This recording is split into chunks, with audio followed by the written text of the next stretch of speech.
Hello, പുതിയൊരു ക്ലാസ്സിലേക്ക് എല്ലാവർക്കും സ്വാഗതം കേട്ടോ. അപ്പോൾ ഇന്ന് നമ്മൾ 8ാം ക്ലാസ്സിലെ കോശങ്ങളും കോശജാലങ്ങളും എന്ന ചാപ്റ്ററാണ് കേട്ടോ പഠിക്കാൻ പോകുന്നത്. അപ്പം ഇതിൻ്റെ തുടക്കത്തിൽ തന്നെ നമുക്ക് ഒരു 2 പ്രധാനപ്പെട്ട ശാസ്ത്രജ്ഞന്മാരെ കുറിച്ചാണ് പറയുന്നത്. 17ാം നൂറ്റാണ്ടിലാണ് ഈ സംഭവം നടക്കുന്നത്. ഏത് സംഭവമാണ്? റോബർട്ട് ഹൂക്ക് എന്ന ശാസ്ത്രജ്ഞൻ കോശം കണ്ടുപിടിച്ച സംഭവത്തെക്കുറിച്ചാണ് പറയുന്നത് കേട്ടോ. അപ്പോൾ ആദ്യമായി കോശം കണ്ടുപിടിച്ച ആൾ ആരാണെന്ന് ചോദിച്ചാൽ അത് റോബർട്ട് ഹൂക്കാണ്. ഓക്കെ, റോബർട്ട് ഹൂക്കാണ് കോശം കണ്ടുപിടിച്ചത്. എപ്പോഴാണ്? 1665 റോബർട്ട് ഹൂക്ക് കോശം കണ്ടെത്തുന്നത് കേട്ടോ. അപ്പോൾ അദ്ദേഹം എങ്ങനെയാണ്, ഞാൻ ഈ ടെക്സ്റ്റ് ബുക്കിൽ ഓരോ ലൈനും ലൈൻ ബൈ ലൈൻ വായിക്കുന്നില്ല, കണ്ടൻറ്റ് പറഞ്ഞു തരാം കേട്ടോ. അപ്പം റോബർട്ട് ഹൂക്ക് കോശം കണ്ടെത്തി.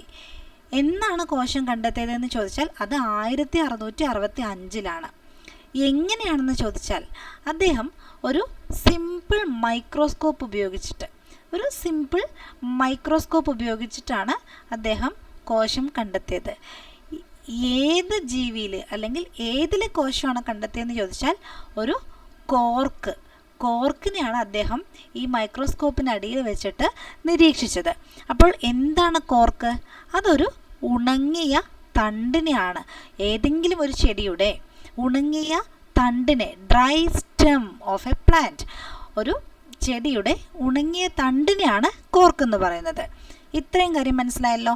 അപ്പോൾ റോബർട്ട് ഹൂക്ക് എന്ന ശാസ്ത്രജ്ഞൻ 1665 സിമ്പിൾ മൈക്രോസ്കോപ്പ് ഉപയോഗിച്ചുകൊണ്ട് ഒരു കോർക്കിനെ നിരീക്ഷിച്ചു.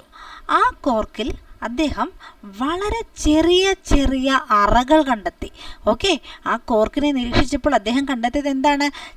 ചെറിയ അറകൾ കൊണ്ടാണ് ആ കോർക്ക് നിർമ്മിച്ചിരിക്കുന്നത് എന്ന് കണ്ടെത്തിയത്. ഇതുപോലെ ചെറിയ അറകൾ. അപ്പോൾ ഈ ചെറിയ അറകൾ എന്ന് വെച്ചാൽ ഒരു റൂം എന്നാണല്ലോ അർത്ഥം. അപ്പോൾ അദ്ദേഹം അതിനെ ചെറിയ റൂം എന്ന് വിളിച്ചു. അവ ചെറിയ റൂമുകളാണ് എന്ന് പറഞ്ഞു.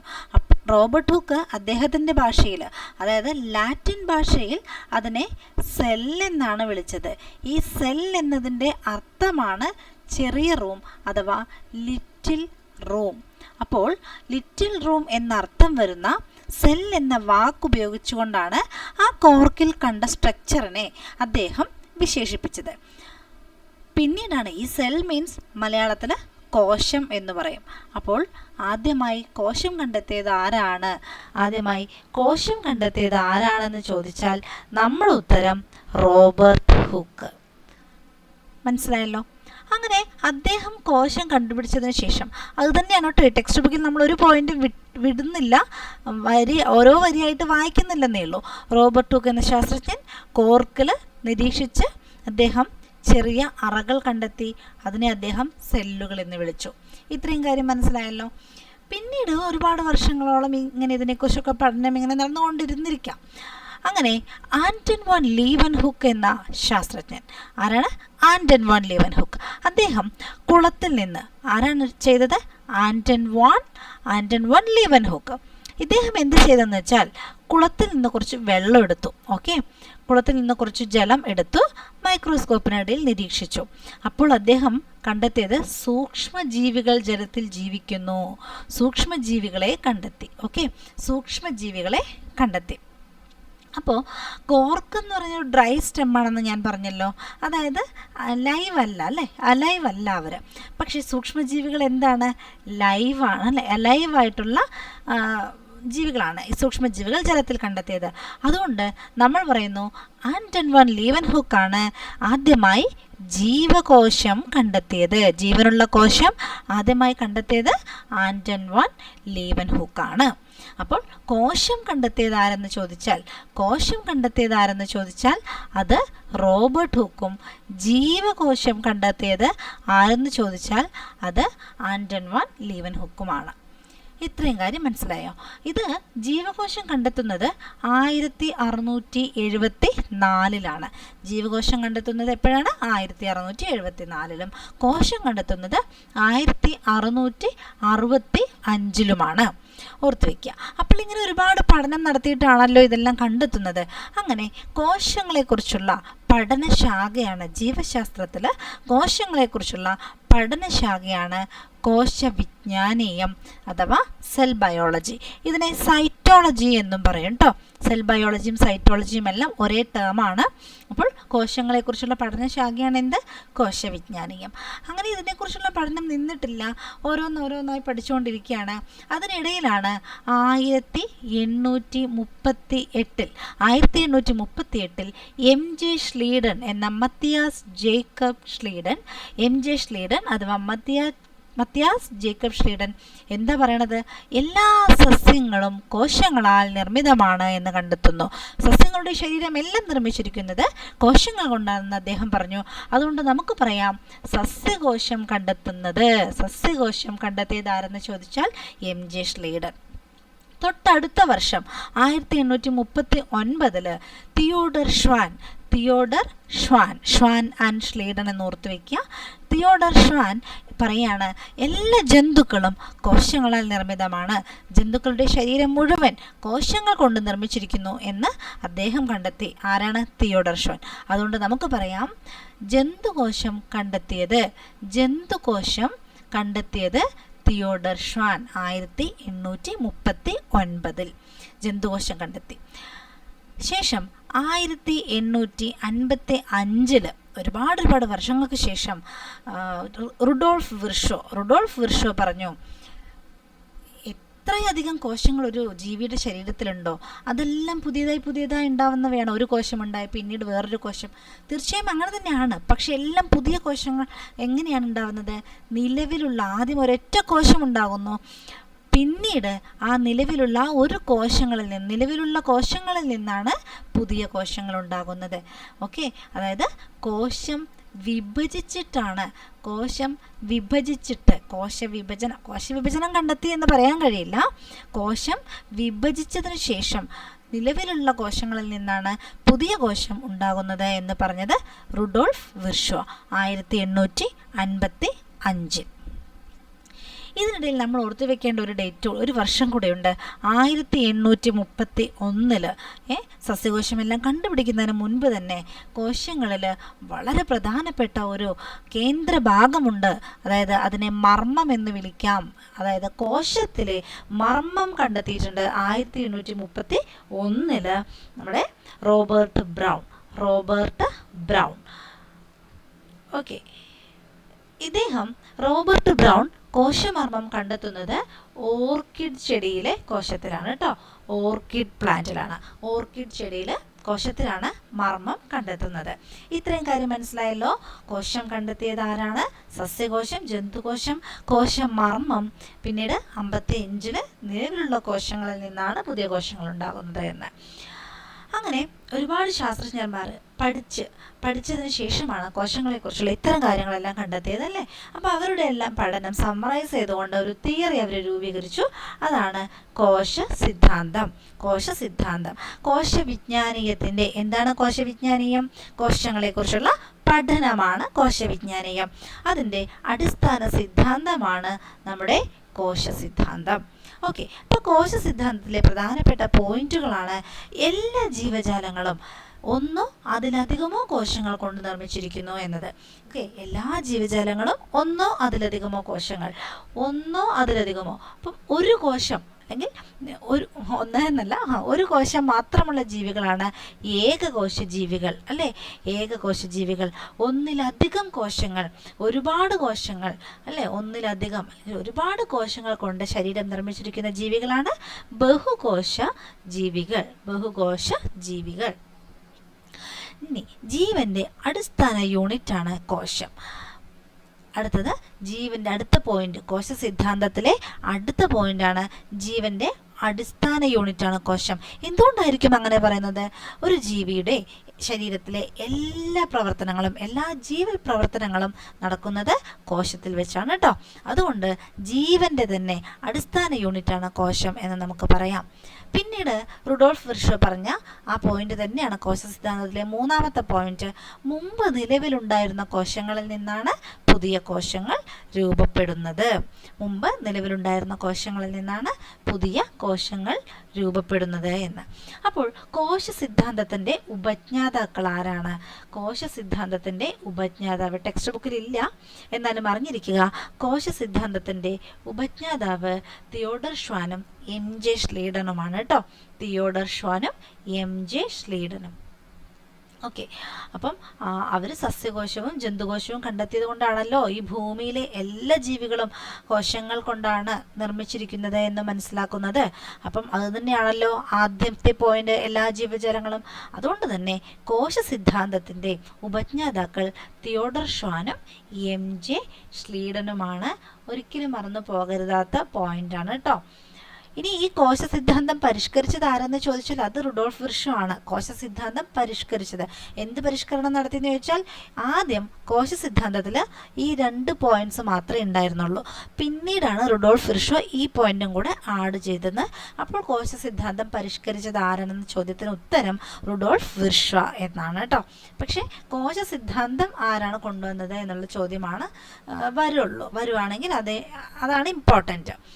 അങ്ങനെ വളരെ സൂക്ഷ്മമാണല്ലേ ഈ കോശങ്ങളെല്ലാം നമുക്ക് എല്ലാ കോശങ്ങളും അങ്ങനെ കാണാൻ കഴിയില്ല. അപ്പോൾ വളരെ മൈന്യൂട്ടാണ്, സൂക്ഷ്മമായ കോശങ്ങളാണ്.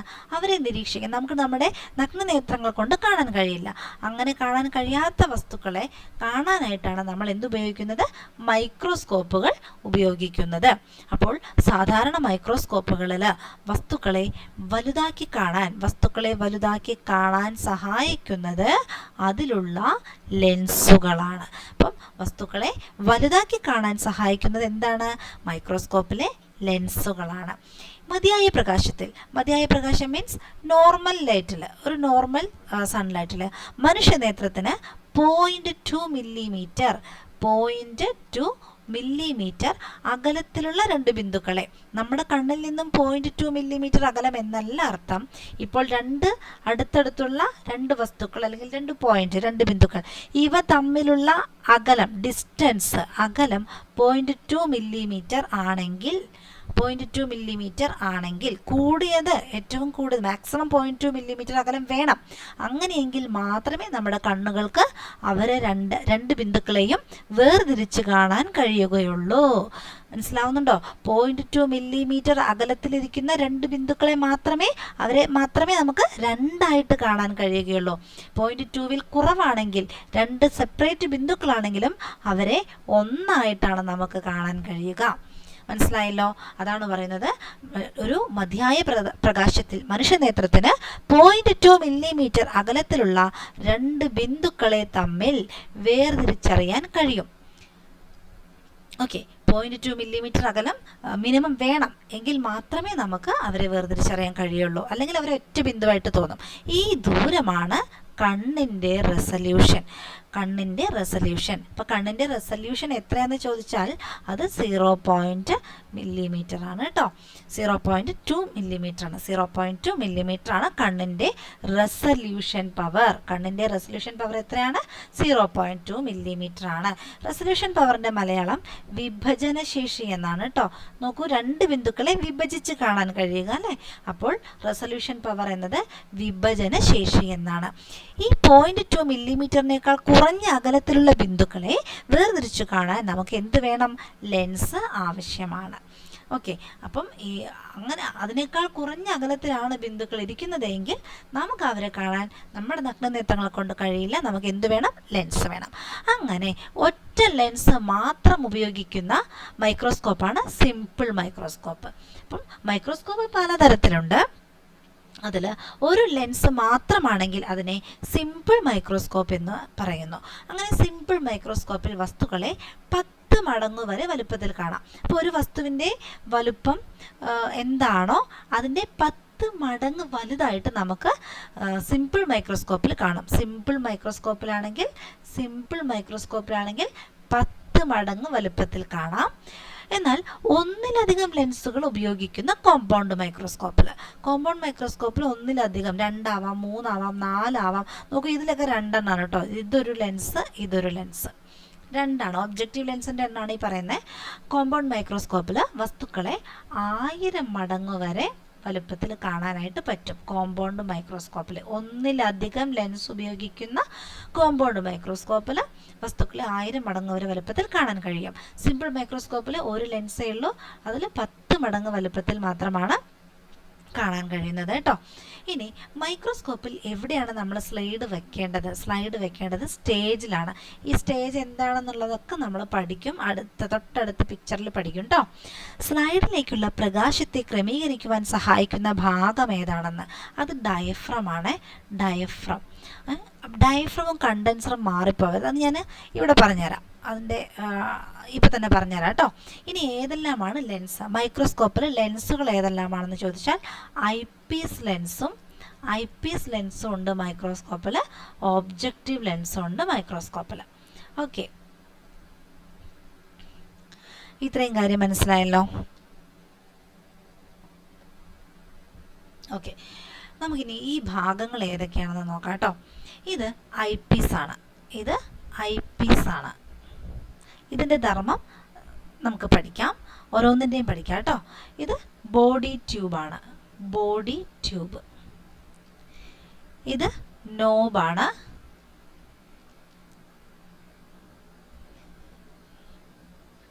ഓക്കെ. രണ്ട് നോബുണ്ട് കേട്ടോ മൈക്രോസ്കോപ്പിന്. അത് നോബാണ്, കോഴ്സ് നോബാണ് കേട്ടോ. ഇത് കോഴ്സ് നോബ് എന്നാണ് ഇതിന് പറയുക, കോഴ്സ് നോബ്. ഇത് ഫൈൻ നോബാണ്. ഇതൊക്കെ എന്തിനാന്ന് പഠിക്കാമേ.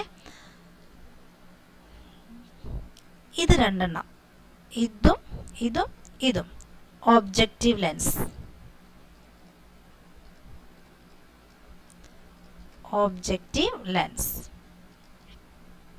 ഇത് ഈ ഒരു സെൻറ്ററിലുള്ള ഈ ഒരു ഹോളാണ്, ഈ കുഴിയാണ്, അല്ലാതെ ഇത് മൊത്തത്തിലല്ല പറയുന്നത്. ഈ ഒരു ഭാഗം അത് അപ്പർച്ചർ.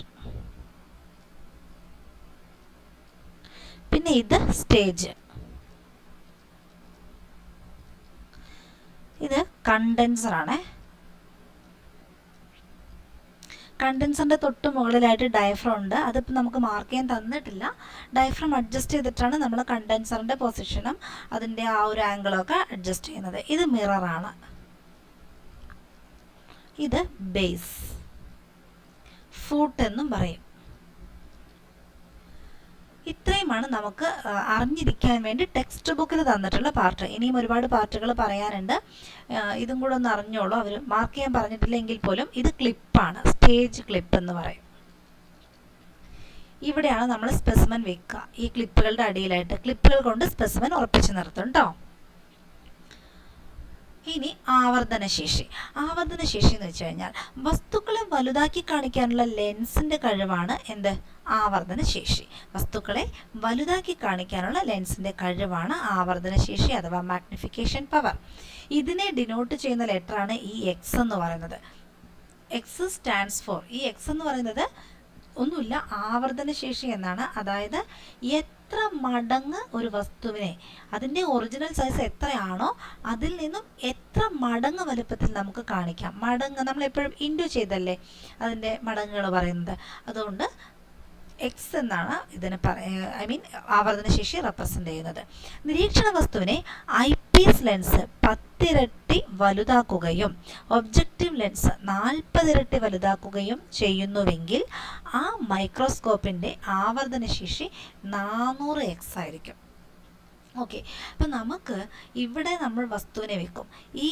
ഈ മിറർ ഉണ്ടല്ലോ, ഈ മിററാണ് ലൈറ്റിനെ അഡ്ജസ്റ്റ് ചെയ്യാൻ നമുക്ക് ഹെൽപ്പ് എന്ന് വെച്ചാൽ ഈ മിററിനെ അഡ്ജസ്റ്റ് ചെയ്യുമ്പോഴാണ് നമുക്ക് കറക്റ്റായിട്ട് ലൈറ്റ് കിട്ടുക. ഇവിടെയാണ് സ്പെസിമെൻ മീൻസ് വസ്തു. നമുക്ക് ഏത് വസ്തുവിനെയാണോ കാണേണ്ടത് ആ വസ്തുവാണ് സ്പെസിമെൻ. അപ്പോൾ നമുക്ക് സപ്പോസ് ഇവിടെ നിന്നാണ് ലൈറ്റ് വരുന്നതെന്ന് വിചാരിക്കൂ. നമുക്ക് ഈ മിററിനെ റൊട്ടേറ്റ് ചെയ്ത് ലൈറ്റിൻ്റെ നേരേക്ക് ആക്കാനായിട്ട് പറ്റും. ഓക്കെ, ഇവിടുന്ന് മിറർ ലൈറ്റിനെ ക്യാപ്ചർ ചെയ്യും. എന്നിട്ട് ഇതിനെ ഇങ്ങനെ അഡ്ജസ്റ്റ് ചെയ്ത് ഇവിടെ ഇങ്ങനെ ഹോളാണ് ഇതിനടിയിൽ, കണ്ടൻസർ ഈ ലൈറ്റിനെ അബ്സോർബ് ചെയ്തിട്ട് ഈ സ്പെസിമെനിലേക്ക് അപ്പർച്ചറിലിരിക്കുന്ന സ്റ്റേജിൽ ഇവിടെ ഇരിക്കുന്ന സ്പെസിമെനിലേക്ക് കണ്ടൻസർ ഫോക്കസ് ചെയ്യും. അപ്പോൾ ലൈറ്റിനെ ഫോക്കസ് ചെയ്യുന്നത് ഏതാണെന്ന് ചോദിച്ചാൽ അത് കണ്ടൻസറാണ്. പക്ഷേ ലൈറ്റിനെ ക്രമീകരിക്കുന്നത്, ലൈറ്റിനെ ക്രമീകരിക്കുന്നത്, ലൈറ്റിൻ്റെ ക്രമീകരണം നടത്തുന്നത് ഡയഫ്രം ആണ്. അതായത് എത്ര എമൗണ്ട് ലൈറ്റ് വരണം, കണ്ടൻസറിലേക്ക് വരുന്ന ലൈറ്റിനെ മുഴുവൻ കണ്ടൻസർ ഫോക്കസ് ചെയ്ത് സ്പെസിമെനിലേക്ക് എത്തിക്കും, സ്പെസിമെനിലേക്ക് ലൈറ്റിനെ ഫോക്കസ് ചെയ്യും. പക്ഷേ കണ്ടൻസറിലേക്ക് എത്ര എമൗണ്ട് ലൈറ്റ് പോകണം എന്നുള്ളത് ഡയഫ്രം അഡ്ജസ്റ്റ് ചെയ്യുമ്പോഴാണ്. അത് നമ്മളെ തീരുമാനിക്കുന്നത്. നമുക്ക് ഇതിനെ ഇളക്കാൻ പറ്റും, അങ്ങോട്ടും ഇങ്ങോട്ടും റൊട്ടേറ്റ് ചെയ്യാനും അഡ്ജസ്റ്റ് ചെയ്യാനും പറ്റും. അപ്പോൾ ശ്രദ്ധിക്കേണ്ടത്, ലൈറ്റിൻ്റെ ക്രമീകരണം നടത്തുന്നത് ഡയഫ്രമും ലൈറ്റിനെ ഫോക്കസ് മീൻസ് എന്താണ്, കേന്ദ്രീകരണം, സ്പെസിമെനിൽ കേന്ദ്രീകരിക്കുന്നത് ചോദിച്ചാൽ അത് കണ്ടൻസറുമാണ്. മറന്നു പോകരുത്. ക്രമീകരണം ഡയഫ്രമും, കേന്ദ്രീകരണം ലൈറ്റിനെ ഒരു ഭാഗത്തേക്ക് കേന്ദ്രീകരിക്കുക അല്ലേ, ഫോക്കസ് ചെയ്യുക, അത് കണ്ടൻസറുമാണ് കേട്ടോ, മറന്നു പോകരുത്. ക്ലിയർ ആയല്ലോ? അപ്പം ഇത്രയാണ് ഒരു മൈക്രോസ്കോപ്പിൻ്റെ ഇത്. അപ്പം ആവർത്തനശേഷി ഇപ്പം ഇത് വ്യത്യാസപ്പെടാം. 10 ചില ലെൻസിന് 35 മാഗ്നിഫിക്കേഷൻ പവർ ആയിരിക്കും ചില ലെൻസിന്, ഐപീസ് ലെൻസിന്. ഒബ്ജക്റ്റീവ് ലെൻസിന് ഇപ്പോൾ 50 ആണെന്ന് വിചാരിക്കൂ. അപ്പോൾ അതിൻ്റെ ആവർത്തനശേഷി എന്ന് പറയുന്നത് ഇതിൻ്റെ മൾട്ടിപ്ലിക്കേഷൻ ആയിരിക്കും. ഇവിടെ 10ഉം 40ഉം പറഞ്ഞതുകൊണ്ട് 400 ആവർത്തനശേഷി. ഇനി ഐപീസ് ലെൻസിൻ്റെ ധർമ്മം എന്താണെന്ന് ചോദിച്ചാൽ, നമ്മൾ ഈ ഐപീസിലൂടെയാണ് എന്ത് ചെയ്യുന്നത്, വസ്തുവിനെ നിരീക്ഷിക്കുന്നത്. അത് ഐപീസ്, വസ്തുവിനെ നിരീക്ഷിക്കുന്നത് ഐപീസ്. അങ്ങനെ നിരീക്ഷിച്ച് നമ്മുടെ കണ്ണുകളിലേക്ക് വസ്തുവിനെ മാഗ്നിഫൈ ചെയ്ത് കാണിക്കുന്നത് മാഗ്നിഫിക്കേഷൻ തന്നെയാണ് ഐപീസ് ലെൻസിൻ്റെ ധർമ്മം കേട്ടോ. മാഗ്നിഫിക്കേഷൻ ശരിക്കും നമ്മുടെ കണ്ടൻസർ ഒബ്ജക്റ്റീവ് ലെൻസ് മാഗ്നിഫിക്കേഷൻ ചെയ്യുന്നുണ്ട്. നമുക്ക് പറഞ്ഞുതരാം. Eyepiece lens magnification of object ആണ്, അതായത് വലുതായി കാണാൻ സഹായിക്കുന്നു. ഒറിജിനൽ വസ്തുവിൻ്റെ ഒറിജിനൽ സൈസിൽ നിന്നും വലുതായി കാണാൻ സഹായിക്കുന്നു. ഒബ്ജക്റ്റീവ് ലെൻസ് എന്താ ചെയ്യുന്നത്, ഇതും അത് തന്നെയാണ്. ഈ ഒബ്ജക്റ്റീവ് ലെൻസിന് റൊട്ടേറ്റ് ചെയ്യാൻ പറ്റും കേട്ടോ, നമുക്കതിനെ റൊട്ടേറ്റ് ചെയ്യിക്കാൻ പറ്റും. അതായത് സപ്പോസ് ചിത്രം നോക്കൂ, ഇതാണ് ഒബ്ജക്റ്റീവ് ലെൻസ്. ഇതിപ്പോൾ നോക്കൂ 10x, ഇത് 45x ആണ്. മൊത്തം ഒബ്ജക്റ്റീവ് ലെൻസ് തന്നെ 450 മാഗ്നിഫിക്കേഷൻ പവർ ഉണ്ട് ഇവിടെ. കണ്ടോ, 10 കാണുന്നുണ്ട്, 10, ഇത് 45. അപ്പം ഞാൻ പറഞ്ഞു വരുന്നത്, ഇവിടെയാണ് വസ്തു ഇരിക്കുന്നത്, ഇവിടെ. അപ്പം ഇവിടെ നിന്ന് ലൈറ്റ് പോയി ഇതിൽ പോയി സ്പെസിമെനിൽ ലൈറ്റ് എത്തി, നമ്മളിതിനെ അഡ്ജസ്റ്റ് ചെയ്യാൻ പറ്റും, റൊട്ടേറ്റ് ചെയ്യാൻ പറ്റും ഈ സാധനം. ഓക്കെ, അപ്പം ഇതിനെ റൊട്ടേറ്റ് ചെയ്ത് കറക്റ്റായിട്ട് നമുക്ക് ആ വസ്തുവിനെ കാണുന്നത് ഏത് ലൈറ്റിലാണോ ആ ലൈറ്റ് കിട്ടുന്നത് വരെ ഇതിനെ അഡ്ജസ്റ്റ് ചെയ്യാം ഇതിനെ. അപ്പം അങ്ങനെ ഇവിടെ ഇരിക്കുന്ന സ്ലൈഡിലിരിക്കുന്ന വസ്തുവിനെ നമുക്കൊന്നുമേ കാണുന്നുണ്ടാവില്ല, നമുക്ക് നഗ്നനേത്രങ്ങൾ കൊണ്ട് കാണുന്നുണ്ടാവില്ല. പക്ഷെ ഒബ്ജക്റ്റീവ് ലെൻസ് അഡ്ജസ്റ്റ് ചെയ്ത് അതിന് മുകളിൽ എത്തിക്കഴിയുമ്പോൾ നമുക്ക് അതിനെ കുറച്ച് മാഗ്നിഫൈ ചെയ്ത് കാണാൻ പറ്റും. ഒബ്ജക്റ്റീവ് ലെൻസിലൂടെ മാഗ്നിഫൈ ചെയ്ത് കാണാൻ പറ്റും. അതിലും മാഗ്നിഫൈ ചെയ്ത് അതിനേക്കാൾ കൂടുതൽ മാഗ്നിഫൈ ചെയ്ത് കാണിച്ചു തരുന്നതാണ് ഐപീസ്. ഒബ്ജക്റ്റീവ് ലെൻസ് മാഗ്നിഫൈ ചെയ്ത് തരും, അതിനേക്കാൾ കൂടുതലായിട്ട് നമ്മുടെ കണ്ണിരിക്കുന്നത് ഇവിടെയാണ് അല്ലേ, നമ്മൾ ഇതിലൂടെയാണ് നോക്കുന്നത്. അപ്പോൾ അതിനേക്കാൾ കൂടുതലായിട്ട് മാഗ്നിഫൈ ചെയ്ത് തരുന്നത് ഐപീസ് ആണ്. അപ്പോൾ ഒബ്ജക്റ്റീവ് ലെൻസ് ആയാലും ഐപീസ് ലെൻസ് ആയാലും മാഗ്നിഫിക്കേഷൻ അവരുടെ ധർമ്മമാണ്. ഇതിൽ നമുക്ക് ഒബ്ജക്റ്റീവ് ലെൻസിനെ റൊട്ടേറ്റ് ചെയ്ത് ലൈറ്റ് അഡ്ജസ്റ്റ് ചെയ്യാനായിട്ട് പറ്റും. സ്ലൈഡിനെ സ്റ്റേജിൽ ഉറപ്പിച്ച് നിർത്തുന്നത് ക്ലിപ്പാണ്. സ്റ്റേജ് ക്ലിപ്പ് എന്ന് പറയും കേട്ടോ. പ്രകാശത്തെ വസ്തുവിലേക്ക് കേന്ദ്രീകരണം, ഫോക്കസ് ഞാൻ പറഞ്ഞല്ലോ, അത് കണ്ടൻസറാണ്. ഇത്രയും ക്ലിയർ ആയെന്ന് വിചാരിക്കുന്നു കേട്ടോ. ഇത്രയുമാണ് ഒരു സാധാരണ മൈക്രോസ്കോപ്പ്. ഞാൻ ചോദിക്കട്ടെ, എന്താണ് സാധാരണ മൈക്രോസ്കോപ്പ് എന്നതുകൊണ്ട് ഉദ്ദേശിക്കുന്നത്? സാധാരണ മൈക്രോസ്കോപ്പ് മീൻസ് ലൈറ്റ് മൈക്രോസ്കോപ്പാണ്. അതും കൂടെ മനസ്സിലാക്കുക. ലൈറ്റ് ഉപയോഗിച്ചുകൊണ്ട് പ്രവർത്തിക്കുന്ന മൈക്രോസ്കോപ്പാണ് സാധാരണ മൈക്രോസ്കോപ്പ്. ഈ സാധാരണ മൈക്രോസ്കോപ്പിലൂടെ എല്ലാ ജീവികളെയും കാണാൻ കഴിയില്ല കേട്ടോ. അപ്പം നമുക്ക് എന്ത് ചെയ്യേണ്ടി വരും? മറ്റൊരു മാർഗം വേണം അല്ലേ? ആ മാർഗമാണ് എന്ത്? ഇലക്ട്രോൺ മൈക്രോസ്കോപ്പ് കേട്ടോ. Electron microscope. ഈ ഇലക്ട്രോൺ മൈക്രോസ്കോപ്പിൽ സാധാരണ മൈക്രോസ്കോപ്പിനേക്കാൾ, അതായത് ലൈറ്റ് മൈക്രോസ്കോപ്പിനേക്കാൾ 1 ദശലക്ഷം മടങ്ങിലധികം വസ്തുക്കളെ വലുതാക്കി കാണിക്കുന്ന ഉപകരണമാണ് ഇലക്ട്രോൺ മൈക്രോസ്കോപ്പ്. ഓക്കെ, ഇതിലൂടെ അതായത് 1 ദശലക്ഷം മീൻസ് എന്താണ്? 10 ലക്ഷം.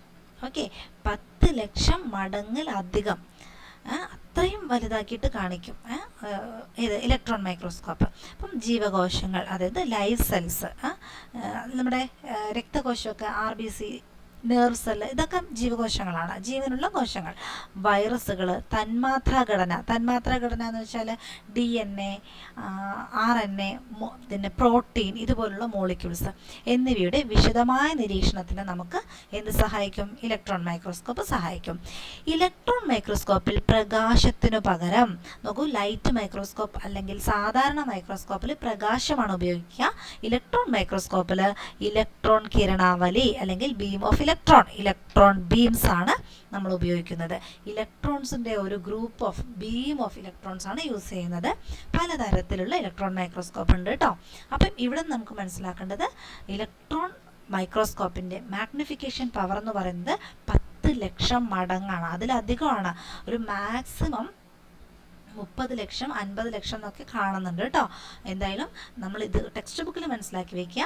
10 ലക്ഷം അഥവാ 1 ദശലക്ഷം മടങ്ങാണ് ഇലക്ട്രോൺ മൈക്രോസ്കോപ്പിൻ്റെ ആവർത്തനശേഷി. ഓക്കെ, ഇനി അതുപോലെ ഇവിടെ യൂസ് ചെയ്യുന്നത്, ഇവിടെ കാണാൻ വേണ്ടി നമ്മളെ സഹായിക്കുന്നത് ഇലക്ട്രോൺ ബീമാണ് എന്നുള്ളത് മനസ്സിലാക്കി. ഇപ്പം ജീവകോശങ്ങളെ നിരീക്ഷിക്കാൻ നമുക്ക് ഏത് മൈക്രോസ്കോപ്പ് ഉപയോഗിക്കാമെന്ന് ചോദിച്ചാൽ അത് ഇലക്ട്രോൺ മൈക്രോസ്കോപ്പാണ്. നോക്കൂ, ഇലക്ട്രോൺ മൈക്രോസ്കോപ്പ് കണ്ടുപിടിക്കുന്നത് 1934. ഇലക്ട്രോൺ മൈക്രോസ്കോപ്പ് കണ്ടുപിടിക്കുന്നത് 1934 ഏണസ്റ്റ് റസ്ക എന്നിവരാണ്. എന്നീ 2 ശാസ്ത്രജ്ഞന്മാർ, പേര് മറന്നു പോകരുത്, ഏണസ്റ്റ് റസ്കയും മാക്സ്നോളുമാണ് 1934 ഇലക്ട്രോൺ മൈക്രോസ്കോപ്പ് കണ്ടുപിടിച്ചത്. ഇത് സാധാരണ മൈക്രോസ്കോപ്പിൽ നിന്നും വിഭിന്നമായി ഇലക്ട്രോൺ മൈക്രോസ്കോപ്പിൽ ഇലക്ട്രോണുകളെ നിരീക്ഷണ വസ്തുവിൽ കേന്ദ്രീകരിക്കുവാൻ ഇലക്ട്രോമാഗ്നറ്റുകൾ ഉപയോഗിക്കുന്നു. സാധാരണ മൈക്രോസ്കോപ്പിലാണെങ്കിലോ ലൈറ്റിനെ നിരീക്ഷണ വസ്തുവിൽ കേന്ദ്രീകരിക്കുവാൻ എന്തുപയോഗിക്കും? ലെൻസ് ഉപയോഗിക്കും. സാധാരണ മൈക്രോസ്കോപ്പിൽ ലെൻസ് ഉപയോഗിക്കുന്നു. ഇലക്ട്രോൺ മൈക്രോസ്കോപ്പിൽ ഇലക്ട്രോമാഗ്നറ്റുകൾ ഉപയോഗിക്കുന്നു. മാഗ്നറ്റ് അല്ലെ, ഇലക്ട്രോമാഗ്നറ്റ് മീൻസ് ഇത് ഉപയോഗിച്ച് ഇലക്ട്രോൺസിനെ ക്യാപ്ചർ ചെയ്യുന്നു. ലെൻസ് ലൈറ്റിനെ ക്യാപ്ചർ ചെയ്യുന്നത് പോലെ ഇലക്ട്രോമാഗ്നറ്റുകൾ ഇലക്ട്രോൺസിനെ ക്യാപ്ചർ ചെയ്യുന്നു. വിവിധ ആവശ്യങ്ങൾക്കായി വിവിധ തരത്തിലുള്ള ഇലക്ട്രോൺ മൈക്രോസ്കോപ്പാണ് നമ്മൾ ഉപയോഗിക്കുന്നത് കേട്ടോ. അപ്പോൾ നോക്കൂ, ചുവന്ന രക്തമാണ്, നമ്മുടെ RBC ആണ്. നമ്മുടെ രക്തം നമ്മൾ കാണുമ്പോൾ എന്താ, ഒരു ഫ്ലൂയിഡ് മാത്രമാണ് അല്ലേ, ഒരു ഫ്ലൂയിഡ് മാത്രമാണ്. പക്ഷേ അതിനകത്തുള്ള RBC ആണ്, ഇത്രയും വലിയ സെൽസ് നമുക്ക് ഉണ്ട്. ഇത് ഇലക്ട്രോൺ മൈക്രോസ്കോപ്പിലൂടെയുള്ള RBCയുടെ സ്ട്രക്ചറാണ് കേട്ടോ. ഇത് COVID-19 വൈറസ് ആണ്, നമ്മളെയൊക്കെ വല്ലാതെ ബുദ്ധിമുട്ടിച്ച ഒരാളാണല്ലേ, COVID-19 വൈറസ് ആണ്. ഇത് പൂമ്പൊടിയാണ്. പൂമ്പൊടി വെച്ചാൽ പരാഗരേണുക, ചെമ്പരത്തി പൂവിൻ്റെ ഈ യെല്ലോ പാർട്ട് വളരെ ചെറുതാണല്ലേ, നമ്മുടെ ശരീരത്തിലൊക്കെ ആയിക്കഴിഞ്ഞാൽ ഭയങ്കര പൊടിയായിട്ട് ഭയങ്കര പൊടിയാണ്, പൗഡർ പോലെയാണ് അല്ലേ. ഇത് അതിൻ്റെ വലുപ്പം ഇലക്ട്രോൺ മൈക്രോസ്കോപ്പിലൂടെ കാണുന്നത് കണ്ടോ. ഇത് ഇലക്ട്രോൺ മൈക്രോസ്കോപ്പിലൂടെയുള്ള അതിൻ്റെ വ്യൂ ആണ് കേട്ടോ. ഇലക്ട്രോൺ മൈക്രോസ്കോപ്പിലൂടെയുള്ള പൂമ്പൊടിയുടെ വ്യൂ ആണ് ഇത്. അപ്പം ഇത്രയും മാഗ്നിഫൈ ചെയ്ത് കാണിക്കാനായിട്ട് പറ്റും. ഓക്കെ, നമുക്കിതൊന്ന് ഫില്ല് ചെയ്താലോ. നിങ്ങൾ 8ാം ക്ലാസ്സിലെ കുട്ടികൾക്കും നമ്മുടെ PSC പഠിതാക്കൾക്കൊക്കെ ആവശ്യം വരും കേട്ടോ. പ്രകാശത്തിൻ്റെ ആവശ്യകത കോമ്പൗണ്ട് മൈക്രോസ്കോപ്പിൽ ഉണ്ട്. പ്രകാശം ആവശ്യമാണ് കേട്ടോ. ഇവർക്ക് പ്രകാശം ആവശ്യമില്ല, പകരം എന്താണ്, ഇലക്ട്രോൺ ബീമാണ് കേട്ടോ. ഇലക്ട്രോൺ ബീം, അതായത് ഒരു ഇലക്ട്രോണിൻ്റെ ബീം ഓഫ് ഇലക്ട്രോൺ കിരണാവലി. ആവർത്തനശേഷി കോമ്പൗണ്ട് മൈക്രോസ്കോപ്പിൽ എത്രയാണ്? മാക്സിമം ആണ് കേട്ടോ. മാക്സിമം പറയുകയാണെങ്കിൽ അതിൽ 400 മുതൽ 2000 മടങ്ങ് വരെയാണെന്ന്. ഇത് എന്തിനെ കമ്പയർ ചെയ്തിട്ടാണ്? വസ്തുവിൻ്റെ ഒറിജിനൽ വലുപ്പത്തെ കമ്പയർ ചെയ്തുകൊണ്ടാണ്. ചിലയിടത്ത് 300 മുതൽ കാണുന്നുണ്ട്. ഞാൻ 400 പറയാൻ കാരണം എന്താണെന്ന് വെച്ച് കഴിഞ്ഞാൽ നമ്മുടെ ടെക്സ്റ്റ് ബുക്കിൽ 400-ലല്ലേ പറഞ്ഞേക്കുന്നത്, അതുകൊണ്ട് മീൻസ് 300 മുതൽ 400 മുതൽ 450 മുതൽ എന്നൊക്കെ കാണുന്നുണ്ട്. എന്തായാലും മാക്സിമം 2000 മടങ്ങ് വരെ, ഒരു വസ്തുവിൻ്റെ ഒറിജിനൽ വലുപ്പത്തെക്കാളും 2000 മടങ്ങ് വരെ വലുപ്പത്തിൽ ഒരു സാധാരണ മൈക്രോസ്കോപ്പിൽ മാഗ്നിഫൈ ചെയ്ത് കാണാൻ പറ്റും. ഇലക്ട്രോൺ മൈക്രോസ്കോപ്പിൽ എത്രയെന്നാ പറഞ്ഞ്? 10 ലക്ഷം അല്ലേ, 10 ലക്ഷം എന്ന് വെച്ചാൽ ചിലയിടത്ത് നോക്കിയപ്പോൾ 1 മില്യൺ എന്നൊക്കെ കണ്ടിരുന്നു. അതായത് 10 ലക്ഷത്തിലധികം എന്നാണ് ടെക്സ്റ്റ് ബുക്കിൽ കിടക്കുന്നത് അല്ലേ, 10 ലക്ഷത്തിലധികം എന്നാണ്. അപ്പം മേ ബി ഈ 1 മില്യൺ വരെ എന്നുള്ളത് മേ ബി ശരിയായിരിക്കാം. ഓക്കെ, ഇനി ലെൻസ്. കോമ്പൗണ്ട് മൈക്രോസ്കോപ്പിൽ ലെൻസ് എന്താ? ഗ്ലാസ് ലെൻസ് ആണല്ലേ, ഗ്ലാസ് കൊണ്ടുണ്ടാക്കിയ ലെൻസാണ്. ഇവിടെ എന്താ? ഇലക്ട്രോ മാഗ്നറ്റ് ആണ് ഇവിടെ യൂസ് ചെയ്യുന്നത്, ഇലക്ട്രോൺ മാഗ്നറ്റ്. ഓക്കെ, ഇത്രയുമാണ് ഈ ബോക്സിൽ ഫില്ല് ചെയ്ത് മനസ്സിലാക്കാനുള്ളത് കേട്ടോ. ഇനി നോക്കൂ, ഒരു ഇലക്ട്രോൺ മൈക്രോസ്കോപ്പിലൂടെയും സാധാരണ മൈക്രോസ്കോപ്പിലൂടെയും നമുക്ക് എത്രമാത്രം ചെറിയ വസ്തുക്കളെയാണ് ആ ഒരു റേഞ്ച്, അവരുടെ സൈസിൻ്റെ റേഞ്ചാണ് ഈ പറയുന്നത്. ഇപ്പോൾ ഇലക്ട്രോൺ ഇത് നോക്കി നിങ്ങൾക്ക് മനസ്സിലായോ? ഇതെന്താണെന്ന് വെച്ചാൽ ഇലക്ട്രോൺ മൈക്രോസ്കോപ്പ് ആണല്ലോ, ഇവിടെ തൊട്ട് ഇവിടെ വരെ ഇലക്ട്രോൺ മൈക്രോസ്കോപ്പ് എന്ന് മാർക്ക് ചെയ്തിട്ടുണ്ട് മീൻസ് എന്ന് വെച്ചാൽ ഇവിടുന്ന് 0.1 നാനോമീറ്റർ മുതൽ 100 മൈക്രോമീറ്റർ വരെ. നാനോമീറ്റർ എന്ന് പറഞ്ഞാൽ എത്രയാണ്? 1 × 10⁻⁻19 ആണല്ലേ. മൈക്രോമീറ്റർ, ഇത് നാനോമീറ്റർ ആണ്. മൈക്രോമീറ്റർ 1 × 10⁻⁻6 അല്ലേ. ഇതിലേതാ വലുത്? മൈക്രോമീറ്റർ ആണ് കേട്ടോ വലുത്.